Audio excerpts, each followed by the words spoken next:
में कल पढ़ा गया था। पहले पहल हमें गुरु में, सत्संगियों में, अनुकूल चलने वालों में ही भगवान दिखता है। फिर धीरे धीरे एक समय ऐसा आता है कि हमें शब्द भगवान दिखता है।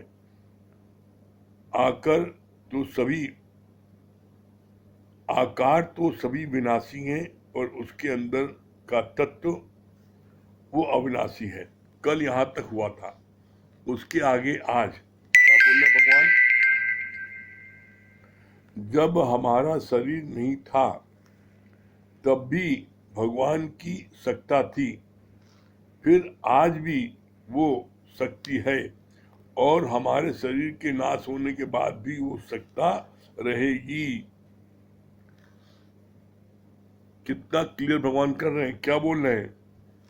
जब हमारा शरीर नहीं था तब भी भगवान की सत्ता थी, फिर आज भी वो शक्ति है और हमारे शरीर के नाश होने के बाद भी वो सत्ता रहेगी। कैसे रहेगी? क्या बोला यहाँ पर? जब शरीर नहीं था तब भी वो भगवान की सत्ता थी, भगवान की शक्ति थी। कौन सी शक्ति थी? आपकी उम्र आज 50 साल है मान लो, तो 50 साल के पहले आप कहाँ थे? आप निराकार थे, वीर रूप में थे। एक वीर से आपकी उत्पत्ति हुई, आप निराकार साकार हो गए और क्या हुआ? अब आपका शरीर शांत हो जाएगा तब भी वो जो है, वो वीर जो है अपनी जगह रहेगा। बोला नहीं, पंच तत्व में जहां से इसकी उत्पत्ति हुई वहां पर ये पंच तत्व पांचों में मिल जाएगा। ये शरीर 5 तत्व से मिलके बना है, चित्त जल पावक गगन समीरा, और ये पांचों तत्व पांचों में जाके मिल जाते हैं। शक्ति अपनी जगह है, शक्ति नहीं नष्ट होती। तो बोला हमारे शरीर के न रहने पर भी वो शक्ति थी। आज शरीर रूप में है तो इस साकार रूप में वो शक्ति है, और फिर ये शरीर जब आपके श्वासे रूपी पूंजी से समाप्त हो जाएगी और शरीर चल बसेगा तब भी वो शक्ति रहेगी। कैसे? इसका सरल ढंग से, और सरल ढंग से आप समझ लो। जैसे आपके आकाश है, आकाश के नीचे सारे जीव प्राणी हैं, अरबों की संख्या में है, सब उसी आकाश के नीचे है। कितने ऐसे भी जो पैदा नहीं हुए, रोज पैदा हो रहे हैं, तो कहा वो भी शक्ति तो पहले से ही है, पैदा हुए, अब जितने समय जिंदा है उसके बाद फिर चले गए, तो क्या आकाश चला जाता है? जैसे आकाश पहले से ही मौजूद था, हम आए तो उसी आकाश के नीचे, अब जाएंगे तब भी आकाश अपनी जगह रहेगा। तो बोला शक्ति जो है अपनी जगह है। वो जो है एक वीर से मनुष्य का तन साकार में हुआ, और फिर जब डेथ होती है तो फिर वही जो है बोला निराकार निराकार मिल गया। तो कोई चीज नष्ट कहाँ हुई? यही बात भगवान ने बोला, जब हमारा शरीर नहीं था तब भी भगवान की सत्ता थी। अगर सत्ता न होती तो आप आते कैसे? फिर आज भी वो शक्ति है और हमारे शरीर के नाश होने के बाद भी वो सत्ता रहेगी। कैसे? इसका फिर और उदाहरण दिया। जैसे बल्ब भले फ्यूज हो जाए फिर भी करंट तो सदैव रहता है। 100 बल्ब लगे हैं, उन 100 बल्ब में 5 बल्ब फ्यूज हो गए, वो नहीं जल रहे हैं, तो क्या करंट तो आ रहा है? तो करंट थोड़ी नहीं गायब हो गया, करंट तो है। तो उसी तरीके से शरीर चला जाता है लेकिन शक्ति रहती है। जब सब कुछ मैं ही हूं मेरा कहाँ से आया? मेरा बनाने में ही दुख है। जिसको मेरा बनाते हो उसको मैला कर देते हो। How far I am. हमको भी खेल खेलने में मजा आता है, तो सृष्टि का खेल रचने फिर उसको लय करने में भी भगवान को का खेल है। जैसे आप बच्चे लोग समुद्र के किनारे बालू में खेल खेलते हैं और अपना पैर डाल करके बालू में वहां अपना घर बनाते हैं और दिन भर खेलते कूदते हैं। शाम को सब बच्चे जो अपना घर बनाए रहते हैं वो उसमें लात मार करके चल देते हैं। अपना ही मकान बनाया, अपना ही तोड़ दिया। कैसे? जितनी देर वहां थे खेलने के लिए उन्होंने बनाया और जब चलने वक्त हुआ तोड़ दिया। इसी तरीके से भगवान अपने खेलने के लिए उसने जो है अनेकों को पैदा किया और जब खेल समेटता है तो जिसको चाहे उसको मार देता है। तो यहाँ पर हमें इस बात के लिए जरा सा भी दुखी नहीं होना चाहिए कि फलाना चला गया। अरे भाई, जितनी भरी चाबी राम ने उतना चले खिलौना। जब जिसकी चाबी समाप्त हो गई वो उसी दिन चल देगा, तो किसके लिए रोए हम? और जो आया है, जिसने मनुष्य शरीर लिया है, उसको जाना पड़ेगा। जिसकी उत्पत्ति होती है उसका नाश भी होता है। अब आप देखो ना, चाहे भगवान राम आए हो चाहे कृष्ण आए हो, शरीर जिन्होंने लिया तो शरीर तो नश्वर है ही है। तो इसलिए कभी उसका दुख हमें नहीं मनाना चाहिए। जब हम तत्व ज्ञान को समझ जाते हैं कि भाई ये शरीर फीज हो गया, बल फीज हो गया, अब करंट नहीं आ रहा है, शरीर फीज हो गया, अब इसमें करंट नहीं आ रहा है, इसलिए मुर्दा हो गया, तो फिर हमें दुख नहीं होता।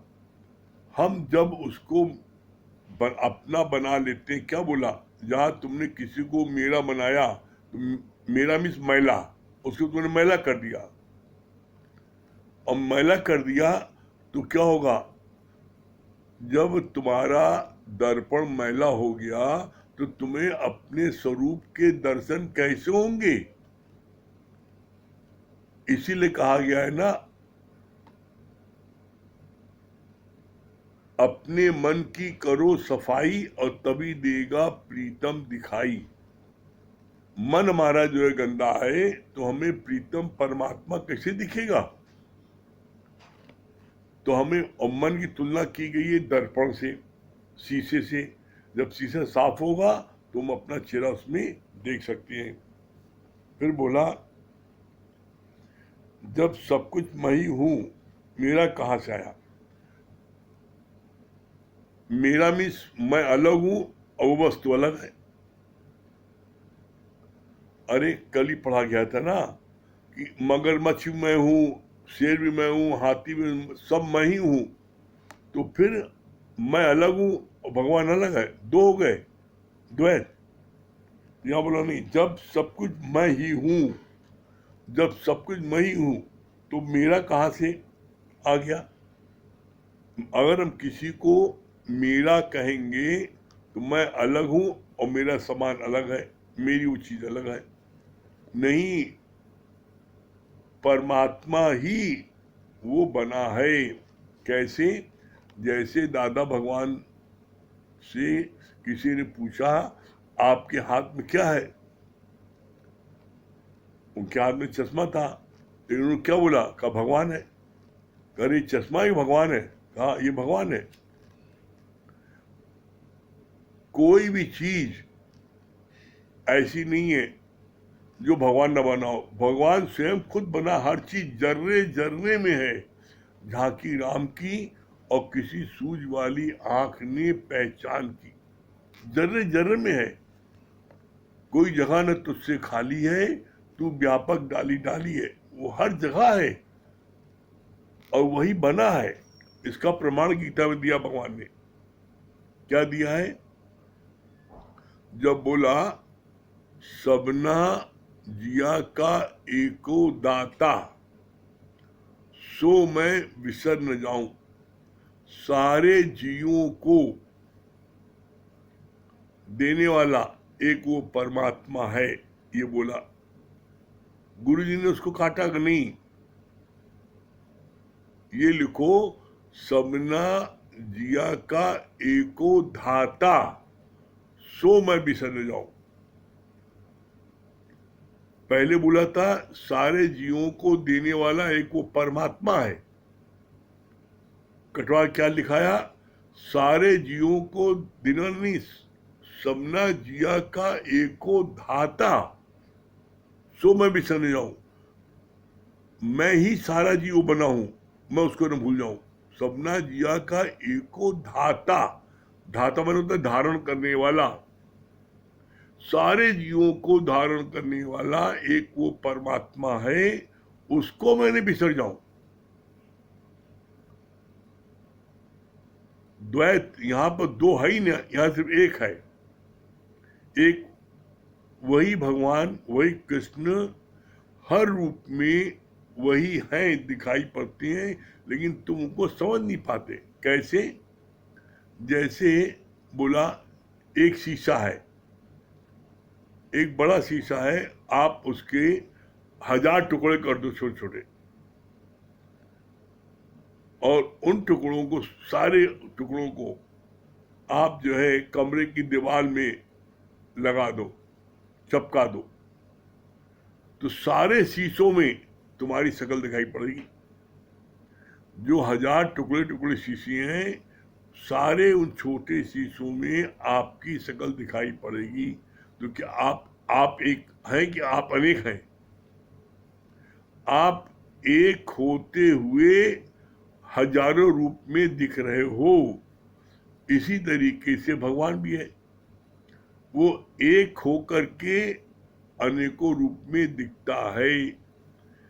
इसी बात को आप समझ लोगे तो फिर कहीं उलझोगे नहीं। फिर आगे बोला, जब सब कुछ मैं ही हूं तो मेरा कहां से आया? मेरा बनाने में ही दुख है। जिसको मेरा बनाते हो उसको मैला कर देते हो। How far I am. हमको भी खेल खेलने में मजा आता है, और सृष्टि का खेल रचने रचने, फिर उसे लय करने में भी भगवान का खेल है, उसे मजा आता है। अपने आप सृष्टि की रचना की और अपने आप ही उसका विनाश किया। परमात्मा उसे मजा आता है, उसी से मजा आता है। जैसे बताया, समुद्र के किनारे बच्चे लोग जो है घरौंदा बनाते हैं, मट्टी का बालू बनाते हैं, अपना घर बनाते हैं, और जब शाम को जाने लगते घर तो उन सब घरों को तोड़ देते हैं। उसी तरह भगवान अपने मौज के लिए उसने बनाया सब, और जब चाहे तोड़ के चल देगा। तो उसमें रोने की और परेशान होने की आवश्यकता नहीं है। फिर आगे बोला,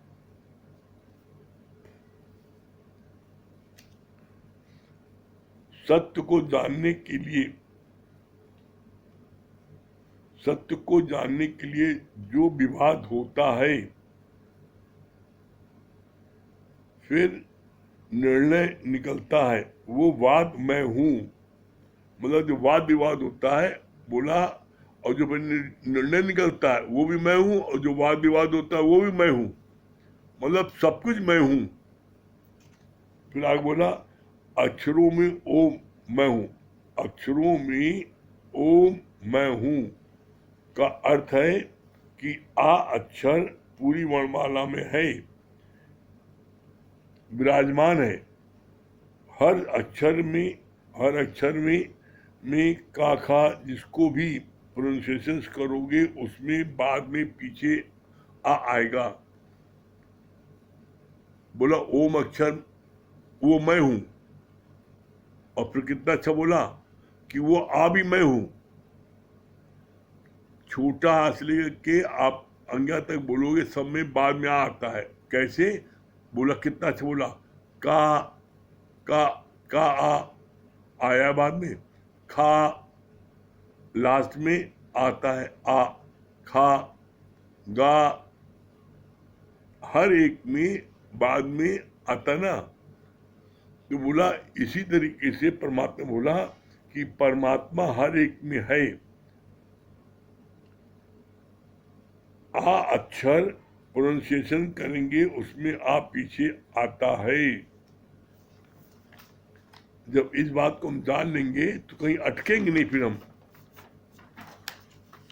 फिर बोला ये राह है खंडे की धारा।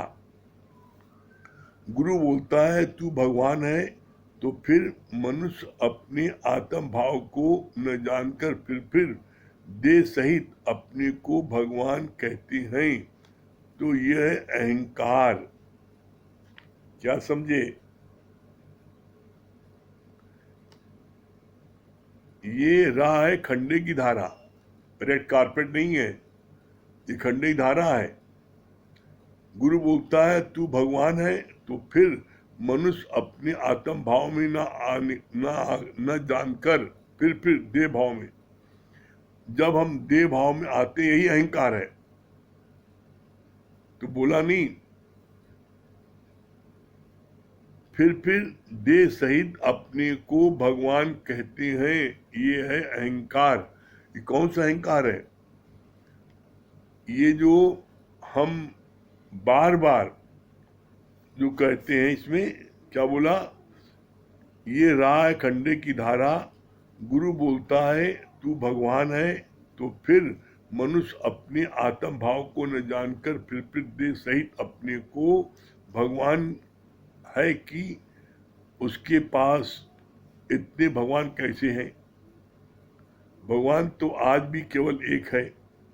हर फूलों का रंग अलग अलग है, खुशबू अलग अलग है, हर सब्जी का महसूस कर रहे हो। यहाँ पर बोला भगवान ने कि जो मैं बोलते हैं भगवान, तो शरीर में जो है, अगर आप शरीर में हैं और मैं बोलते हैं तो ये है हिरण्यकश्यप की मैं। हिरण्यकश्यप को वो अपने शरीर को बोलता तो मैं भगवान हूँ। वो अपने बच्चे प्रहलाद को कहता तो मुझे भगवान कहो, वो नहीं कहता था। तो उसको कितना कष्ट दिया, हाथी से कुचलवाया, पहाड़ से फेंकवाया, नदी में डुबाया, हाथी से कुचलवाया, सब कुछ किया।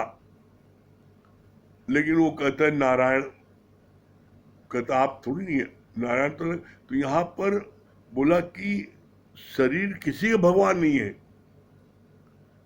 वो शक्ति, उस शक्ति को भगवान कहा जाता है। और वो शक्ति सबके अंदर है। कैसे है? बोला सूना सकना कोई नहीं, हर के अंदर लाल, और मूर्ख गण खोले नहीं, कर्मी भय कंगाल। कोई सूना सकना है ही नहीं ना, हर एक के अंदर वो लाल, वो परमात्मा मौजूद है। लेकिन वो परमात्मा प्रकट होगा गुरु के माध्यम से, अपने बलबूते प्रकट नहीं होगा। तो हमें गुरु के माध्यम से अपने अंदर उस भगवान को प्रकट करना जरूरी है, जिससे कि सबका उद्धार हो।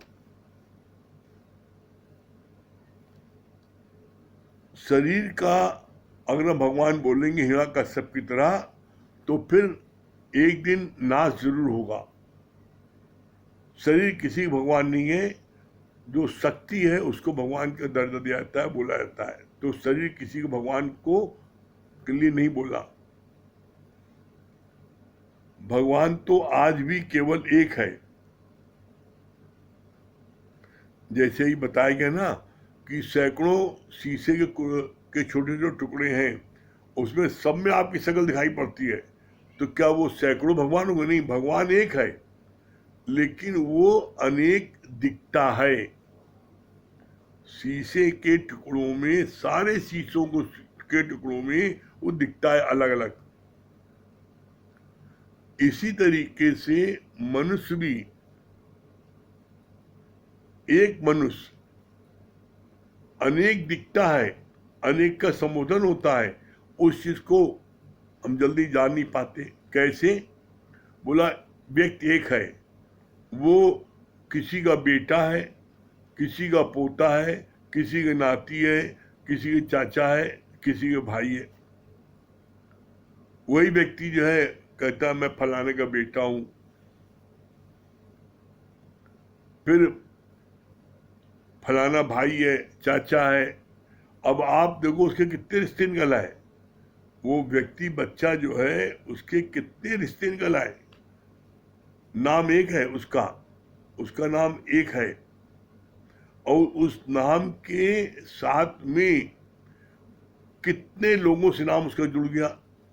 वो किसी का नाती है, किसी का पोता है, किसी का बेटा है, किसी का पति है, किसी की पत्नी है, किसी का साड़ू है, किसी का जेठ है। सैकड़ों नाम निकल आते हैं। उसी तरीके से परमात्मा है। तो यहाँ पर हमें इसमें परेशान होना या घबराना नहीं चाहिए। हर फूल का रंग अलग अलग, खुशबू अलग अलग है, हर सब्जी का रंग रूप टेस्ट सब अलग अलग है।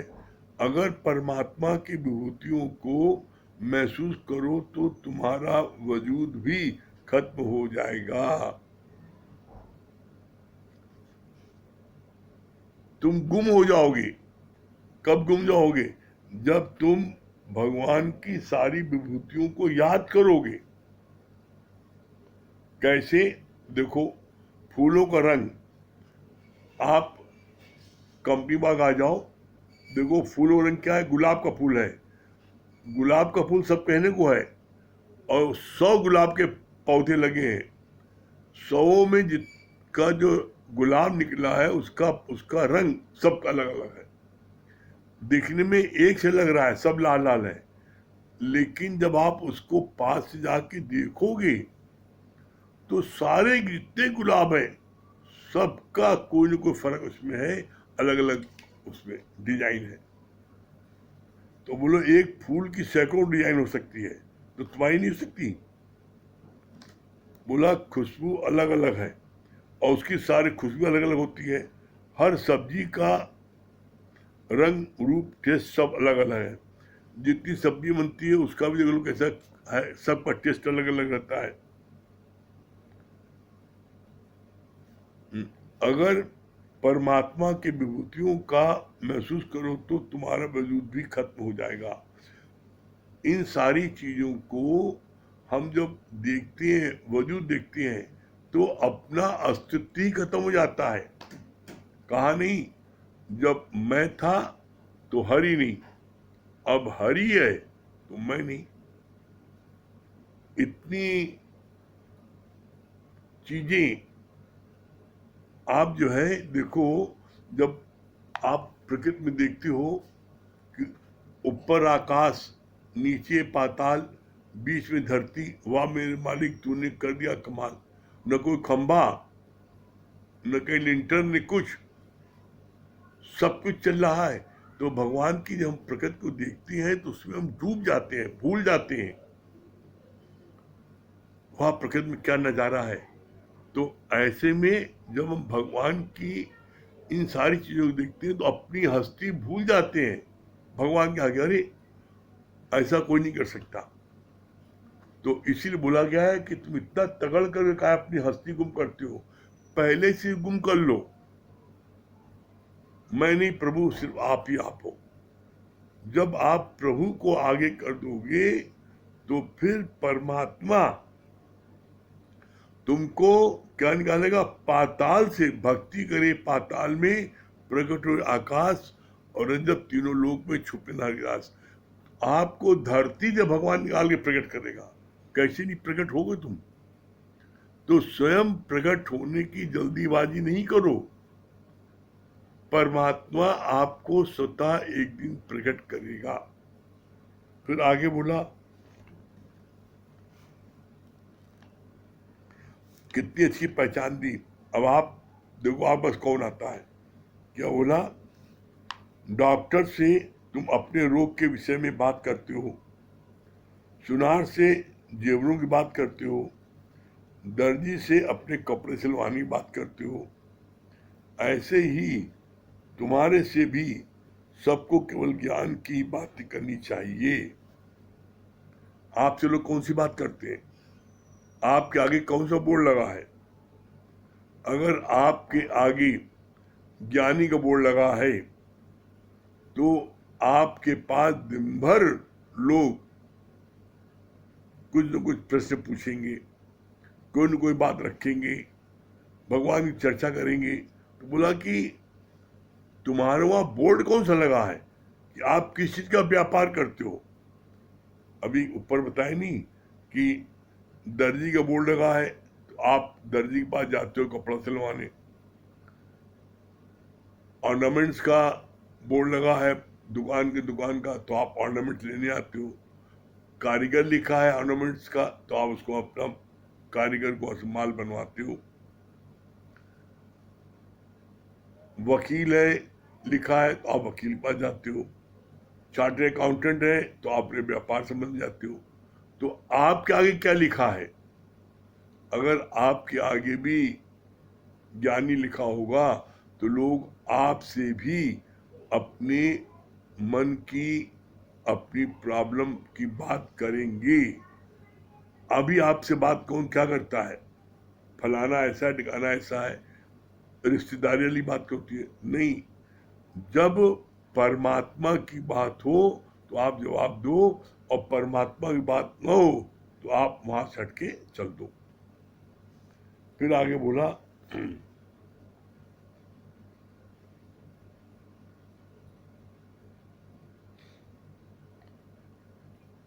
काल तो इतना बड़ा डकैत है जो सबके मध्य से प्राणी को उठाकर ले जाता है और मनुष्य कुछ भी नहीं कर पाता। कितनी अच्छी बात बोली है।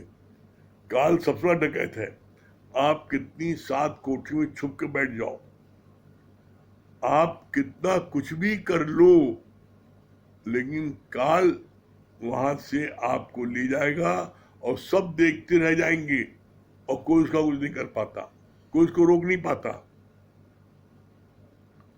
तो ऐसे में हम किसका गुणगान करें? तो इसलिए हमेशा भगवान का ही गुणगान करते रहना चाहिए। फिर आगे बोला, क्षमा बड़न को चाहिए, छोटन को उत्पात, जीतने वाले की विजय निश्चित निश्चय निश्चय सब है परमात्मा का स्वरूप। क्या बताया? जीतने वाले की विजय वो भी मैं हूं, जो हम निश्चय करते हैं वो भी मैं हूं। और क्या बोला? परमात्मा का स्वरूप, मन इंद्रियों को रोकने की शक्ति, मन और इंद्रियों को रोकने की शक्ति भी मैं ही हूं। मैं ही हारता हूं, मैं ही जीतता हूं। जो कुछ भी हो रहा है इस पूरे ब्रह्मांड में वो मैं ही उसको करने वाला हूं और मैं ही उसको जो नष्ट करने वाला हूं। फिर आगे बोला, बहुत अच्छी बात, मौन में बड़ी शक्ति है, सभी मामले मौन में गुम हो जाते हैं।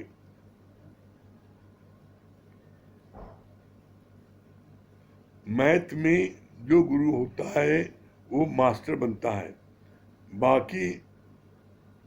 बाकी फिर कई सवाल तो बच्चा स्वयं ही हल करता है। ऐसे ही मुख्य मीन आत्मज्ञान गुरु हमें सुनाता है, फिर तो जिंदगी के सारे प्रॉब्लम हम स्वयं ही हल कर लेते हैं।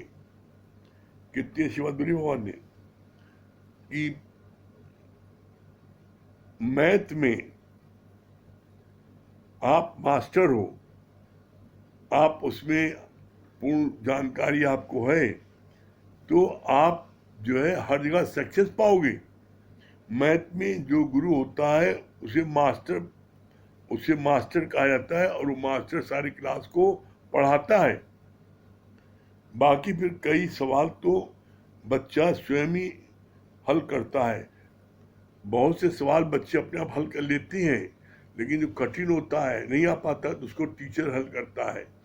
और इसीलिए पूछा कि जो ये टीचर बता पाएंगे, तो टीचर ने अपना इन सवालों को हल कर लिया है अब करने के बाद यदि आपको जरूरत होगी तो वो आपको बता सकते हैं। फिर क्या बोला भगवान ने? मेन आत्म ज्ञान गुरु हमें सुनाता है, फिर तो जिंदगी के सारे प्रॉब्लम हम स्वयं ही सही कर लेते हैं। कितनी बार की बात बोली भगवान ने? क्या कहा? मेन आत्म ज्ञान गुरु हमें सुनाता है, फिर तो जिंदगी में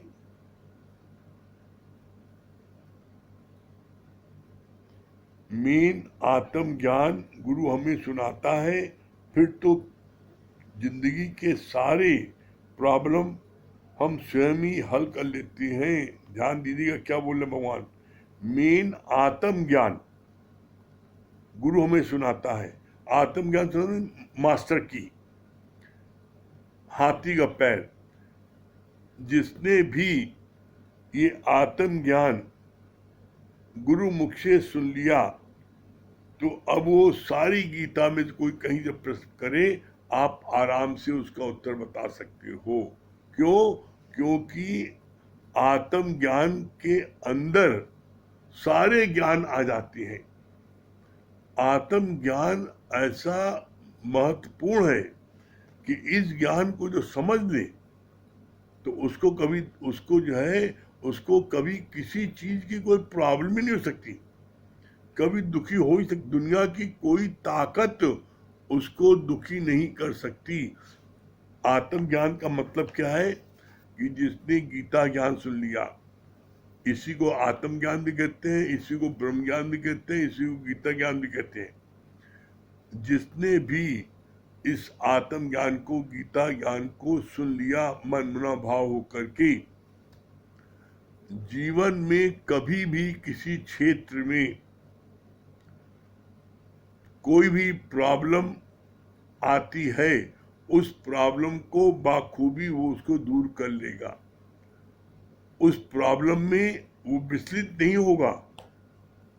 यहाँ पर सबसे बड़ी बात ये इसमें कि दुनिया की कैसी कोई प्रॉब्लम आती है, उस प्रॉब्लम को आप बड़े आराम से हल कर लोगे, ऐसा गुरुजी ने बोला है। आप करके देखो, हल न हो जाए तब कहना। निश्चित आपका यह हल होगा और निश्चित आपको आनंद की प्राप्त होगी। जिसने भी गुरु को कहना माना उसको आनंद ही आनंद प्राप्त हुआ है और उसके पास में परमानेंट हैप्पीनेस आ जाती है। आप करके देखो, अगर आपको आनंद ना आए तब कहना, निश्चित आपको आनंद की अनुभूति होगी। जितने प्रेमी हमारे सुन रहे हैं, एक आवश्यक सूचना यह है कि कल संडे के दिन नीलू केसरवानी के घर पर शाम का सत्संग होने वाला था, लेकिन किन्हीं कारणों से घर के आसपास कोरोना के मरीज निकल आए हैं, जिसकी वजह से सैनिटाइज किया गया उधर, तो वहाँ पर अभी सत्संग नहीं हो सकता। इसलिए कल शाम का सत्संग नीलू जी के घर पर जो होने को था वो नहीं होगा। कल जो कंपनी बाग में हम लोगों का रोज 8:30 बजे सत्संग होता है ऑनलाइन, वो संडे का स्पेशल सत्संग जो है कल 8:30 बजे के स्थान पर 10 बजे से 12 बजे तक होगा। स्पेशल सत्संग वहां पर सब लोग आ सकते हैं। घर पर जब तक कर्फ्यू लगा है और ऑनलाइन हो रहा है घर से, तब तक रात में घर में किसी को आने की आवश्यकता नहीं है। कंपनी बाग में वहां पर दूर दूर बैठने की जगह है, तो सब हम लोग कल कंपनी बाग में सुबह 10 से 12 बजे सत्संग जो स्पेशल होगा, वहाँ हम लोग सब लोग आपस में मिलेंगे। हाँ, क्या बोल रहे हैं? सुनैना जी, क्या बोली सुनैना जी? और भैया आप आज तो जो वाणी दादा की लगी तभी से हम सुन रहे हैं। और पूरा क्योंकि 8 तारीख को हमारी जेठानी का शरीर शांत हो गया हम्म, शहर में। और बिल्कुल उन्हीं परिस्थितियों में जो दादा बता रहे थे, कुछ भी उनको नहीं था, ना उनको हाई बीपी था, ना लो था, ना उसको शुगर था। और प्रयाग महिला पीठ में लेक्चरर थी वो। और ये 31 तारीख को अभी रिटायर हुई है, 31 मार्च को। और उसके बाद केवल 7 दिन हो रही है और भाई साहब कोरोना पॉजिटिव आ गए हैं। तो उसको उन्होंने इतना, और अपना निगेटिव थी, कोरोना पॉजिटिव भी होती तो हम लोग सोचते कि इनको कोरोना हो गया था। लेकिन अपने पति की इस पॉजिटिव होने को उन्होंने इतना भारी में ले लिया कि वो हार्ट अटैक हो गया। बिना ज्ञान के जो हर कोई इसको भारी ले रहा है, हाँ और इसीलिए डेथ हो रही है। ज्ञान लेने के बाद में हाँ ये उसका बिल्कुल भी असर दिमाग में होता नहीं है। एक्चुअल में इतना लोग डर गए हैं इससे, डरने के कारण हाँ ये हो रहा है। हाँ। इसलिए ज्ञान सुनना बहुत और जरूरी है सबको। एक हट्टी कट्टी लेडी, और मतलब कि ऐसी भी नहीं थी, आत्मनिर्भर थी, इतनी पीएचडी किया हुआ था उन्होंने। और हम उनसे हमेशा प्रभावित रहते थे। बस वो हमको तो मतलब कि ज्ञान तो सुनी ही नहीं। वो एक जो एक होता है ना बिना ज्ञान के, लेक्चरर होने का, जिठानी होने का। वो हाँ लेक्चर अलग बात है।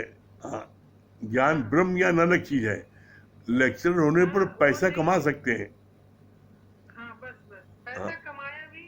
हाँ। और हम अगले महीने से हमको पेंशन मिलेगी तो फलाना मिले। और भाई साहब चलिए, की चलिए भजन पॉपुलेशन सुना तो दिए, चलिए छोड़िए, भजन सुना दिए, तो जाने दिए थोड़ा सब। सा। लेकिन अभी दादाजी ने बोला कि एक 22 साल का लड़का एक कार में पैर रखता है, दूसरा उसका पैर नीचे रहता है। बिल्कुल यही स्थिति उनकी भी हुई थी परसों अच्छा, सुबह। चलिए एक भजन सेकेंड सुना। में मतलब हाँ।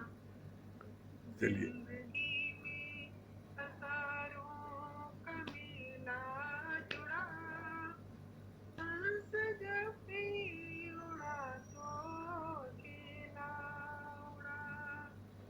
जिंदगी में हजारों का मेला जुड़ा, हंस जब भी उड़ा तो अकेला उड़ा।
हरिओम हरिओम।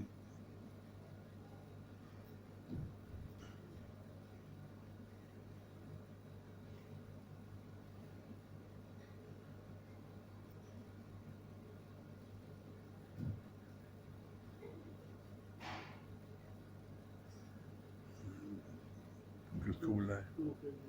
हाँ मुकेश भैया।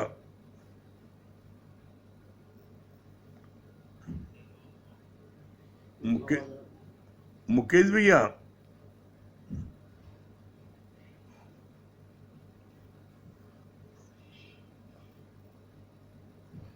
मुकेश भैया हमारी आवाज सुन रहे हैं तो आइए, जो नहीं मिल पाए तो सुन लो।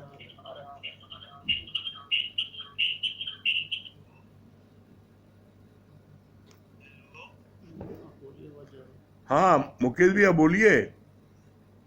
हाँ आवाज आ रही है। हाँ हाँ, क्या बता रहे? हाँ तो यार ये बहुत अच्छी बात लगी। ऊपर गगन विशाल, नीचे गहरा पताल, बीच में धरती वाले मालिक तूने किया कमाल।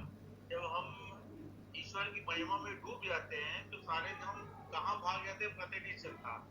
जैसे कि आपने बताया कि नित्य का सत्संग हम लोग लेते हैं तो दुनिया की कोई भी चिंता शोक हमारे अंदर रहते ही नहीं है और हर पल हम आनंद ही आनंद में रहते हैं। हाँ बहुत सुंदर। हाँ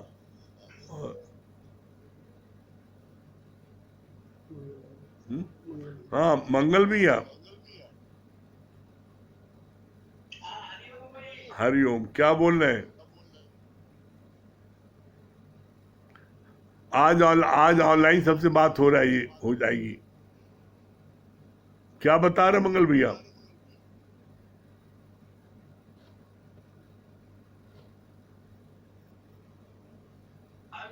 हाँ बताइए।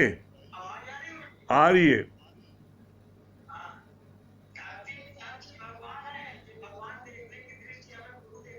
हम्म।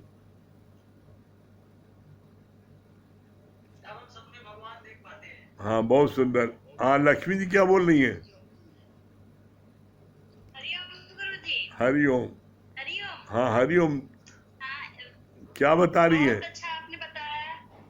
बहुत अच्छा आपने बताया कि एक बड़े शीशे को 1000 टुकड़ों में कर दो तभी आप ही का रूप दिखेगा। ऐसे ही भगवान का है कि भगवान हर चीज में है एक ही। हाँ वेरी गुड। हाँ हैं? क्या भजन में? हाँ तो किसी को मिला दो, संजय को मिला दो, किसी को मिला दो जिसको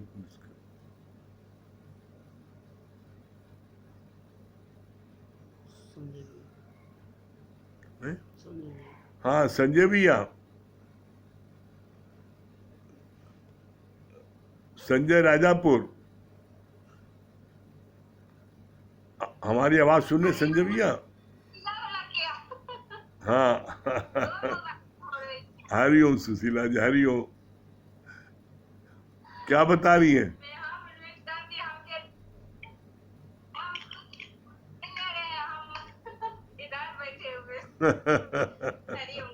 हरिओम। हाँ क्या बोल रही है? बहुत अच्छा बताना है कि परमात्मा की सच बात है। जब हम अंदर बैठते हैं और जब उनकी चिंतन करते हैं तो सच में लगता है कि क्या नहीं हो रहा है, क्या नहीं बनाया है, लगता है उसमें गुम हो जाए। जब गुरु में रास्ता बता देता है, जैसे आप बताए ना मैथ में जो कठिन रहता है वो टीचर बता देते हैं, लेकिन कुछ चीज ऐसा होता है बच्चे अपने से सॉल्व कर लेता है। उसी तरीका ज्ञान में भी देखते, जहाँ गुरु कठिन होता बता देता है, जब ज्ञान के लत लगता है तो कुछ अपने अंदर से भी निकलने लगता है। बाहर